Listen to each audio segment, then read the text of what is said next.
চৌঠা জুলাই এই দিন স্বামী বিবেকানন্দ পরলোক গমন করেছিলেন। আপনাদের আজকে স্বামী বিবেকানন্দ সম্পর্কে কিছু কথা ও গল্প শোনাচ্ছি। স্বামীজি বলেছেন, আত্ম উপলব্ধির জন্য নিজের অন্তরকে জানা খুব প্রয়োজন। যে মানুষের অন্তর থেকে সম্পূর্ণ জ্ঞান শূন্য, মানে যে মানুষের অন্তরে কোনো জ্ঞানই নেই, সেই মানুষের কখনো আত্ম উপলব্ধি সম্ভব নয়। কোনো কিছু শুনলেই যে তার উপর আমাদের বিশ্বাস করতে হবে এটা ঠিক নয়। যতক্ষণ না নিজের চোখে ও নিজে বুঝছো ততক্ষণ কোনো জিনিসের ওপর বিশ্বাস করবে না। তিনি বলেছেন, তোমার মন ও বুদ্ধির মধ্যে যদি কোনো বিষয় নিয়ে দ্বন্দ্ব সৃষ্টি হয়, তখন নিজের মনের ওপর সবসময় ভরসা রাখবে।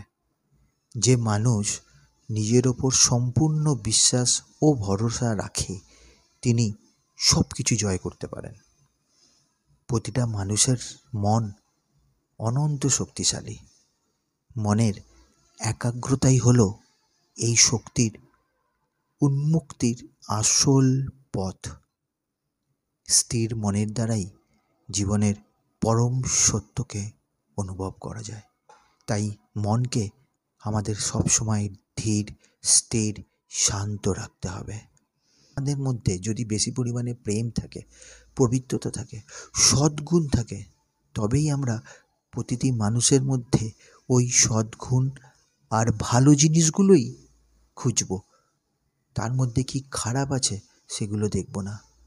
ভালো জিনিসটা গ্রহণ করব, খারাপ জিনিসটা ছেড়ে দেব। মানুষের কাছে সবচেয়ে উৎকৃষ্ট ধর্ম হলো সত্য। সত্যর ওপর কোনো ধর্ম হয় না। আমাদের মধ্যে যত বেশি প্রেম, পবিত্রতা এবং সদ্গুণ বৃদ্ধি পাবে, ততই আমরা প্রতিটি মানুষের মধ্যে এই সৎ জিনিসগুলোকেই খুঁজে পাব। যে মানুষ নিজের দুঃখকে সাহসের সাথে জয় করে, তার কাছে অসম্ভব কার্য সম্ভব হয়। আজকে এই পর্যন্তই। আবার কোনো একদিন আপনাদের সামনে স্বামী বিবেকানন্দের কিছু কথা ও গল্প নিয়ে আসব। সবাই ভালো থাকবেন। জয়তু স্বামী বিবেকানন্দ।